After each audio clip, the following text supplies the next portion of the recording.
פיטרתי אותו. פיטרת את אח שלך? כן, כן. מה עושים בארוחת שישי אחרי זה?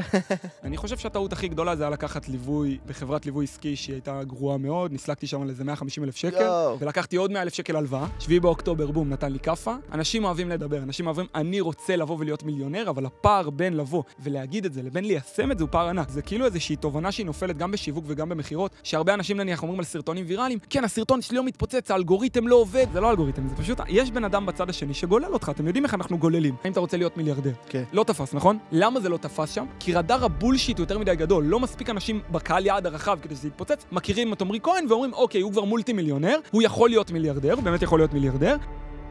באתי להפתיע את הבת זוג שלי אחרי 9 חודשים בתאילנד עם זר פרחים מאוד מאוד גדול, ועם למעלה כתוב, אני מפתיע את הבת זוג שלי אחרי 9 חודשים בתאילנד. אז ברור שהסרטון יגיע למאות אלפי צפיות, ידעתי מההתחלה שזה יגיע. מה הכישלון הכי גדול שהיה לך ומה למדת ממנו? יש לי הרבה.